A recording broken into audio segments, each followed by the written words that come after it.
Hey guys, I'm Owen, and today I'm going to show you how to build a real-life Iron Fist. Alright, let's get to it. Alright, so basically how this is going to work is you have an air tank attached to your arm, and when you punch into an object, the needle on the end of the fist will inject the air into the object, blowing it up from the inside. So what you want to do, you have a metal tube which will go inside this CPVC, and we're going to take some of these O-rings, put them on here, and we're going to seal the end of this. So that way, once this pushes out, there's going to be holes here and here. And once it pushes past this, the air from the air tank can go into the holes and shoot out the other side where the needle will be attached. Alright. Let's go. Alright, so I've attached the O-ring right here. It's kind of hard to see, but I put some electrical tape behind it so that way it won't move when you push it through the barrel. Now you can see it takes a little bit to get it in there.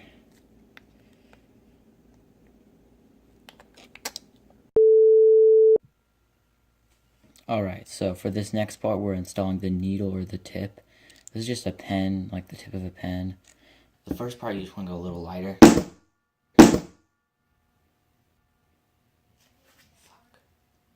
Well, I just broke the tip. Now I gotta replace it. That's what I get for not using metal. Alright, so the air tank and the grip are one and the same. So we have these. This is just a 3/4 inch PVC cross with some street connectors, I think they're called. They're really helpful because they go directly in and they save space.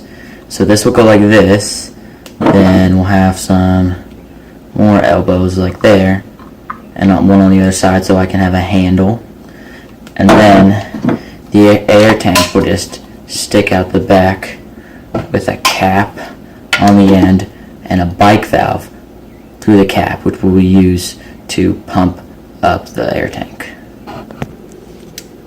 Alright, I drilled out the cap using a 31/64 drill bit. It's actually the perfect size for this bike valve. So you put it right here, and then it takes a little bit of effort, but you just gotta pull it up through the hole like that, and it's a perfect seal. No glue needed. It's airtight. Alright, so here's all of it put together except for the point which is still curing. So you see if the handle, once I hammer these down, they'll be tighter, but I don't want to do it before I glue. So here's an adapter which takes it from 3/4 inch PVC to CPVC, which is the right size for the tip. They usually have these at Home Depot, kind of hard to find, but in the PVC aisle. And the next step is to just finish it off by installing the tip and seeing if it works. Alright, so I glued everything together, a little messy, but hopefully I can clean that up, make it look nice. I tested it. The problem was actually the seal held so well that it just shot the tip out because I forgot to put a stop on the end. So it's kind of hard to see, but I put a black electrical tape like I did on here, just enough so that it can't come out. But turns out I forgot to glue this piece on, which is actually kind of good because this did not work. So I'm gonna cut this electrical tape off, see what else I can figure out. Hopefully I can make this work. Alright, so it took some searching, but I finally found a solution. So I have this bolt right here and this washer, which is going to fit in here. I'm going to take some of this liquid epoxy right here, or this is the one of my liquid epoxy. I'm not going to use this exact one. Then I'm going to score this. Whenever you're doing smooth surfaces, you always want to score them with epoxy so that it actually sticks.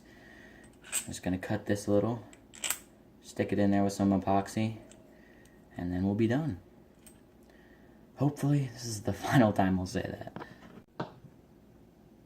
Alright, so I waited overnight. I let the epoxy dry.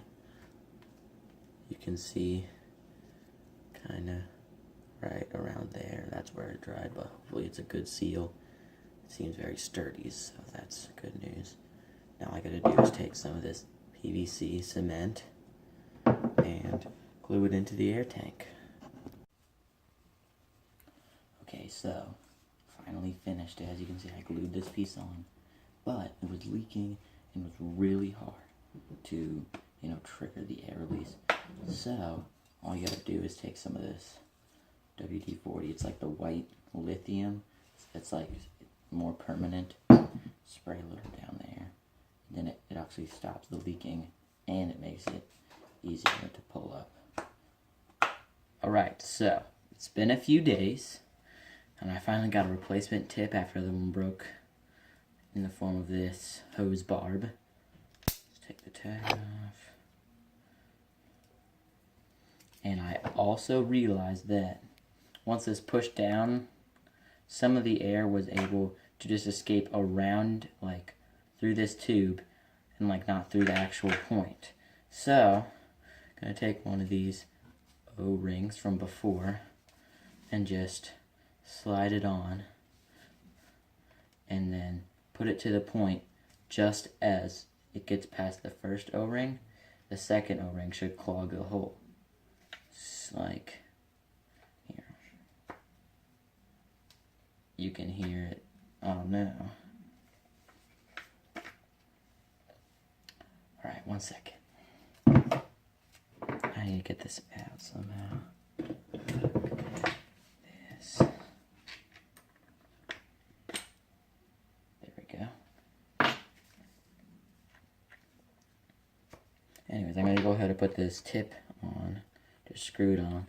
That way I don't lose the thing again. And then you can push it up against, and as soon as that first O-ring triggers, the second one will come into play and stop the clogging. Alright, now I'm going to tighten this with a wrench. Alright, so I got it tightened. You're just going to want to put a little super glue. You just get that at the dollar store. It's actually really nice. Just put a little where the O-ring's going to go. And then slide it up. Like so. Now it can't move. And then, what you're going to want to do is take your washer. Well, you don't have to do this. It doesn't give that much of a surface area boost, but I'm going to do it anyways. I'm just going to take a little more super glue and secure this washer like we had on the old tip. Not only is this tip going to be a lot more secure, but it'll be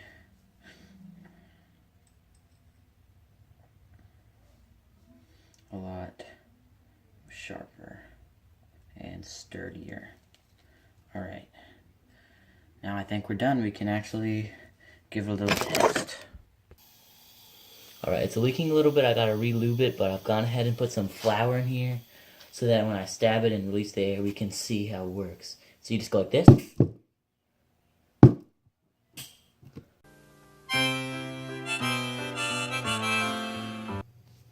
Test number 3. You're gonna do it right here. And then punch it. There we go. Now we get a better idea of how it actually works. Have some better testing materials, maybe some watermelon. Alright, so here's the test video for the Iron Fist. The only thing I really did was take a file and sharpen the tip of it. But other than that, it's the exact same as last time. Here, I'll show you the targets. My neighbors probably think I'm insane taping a watermelon to the ground.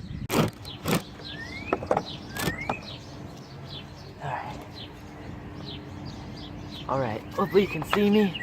I've pumped it up, and today we're gonna smash this watermelon. Hopefully it works.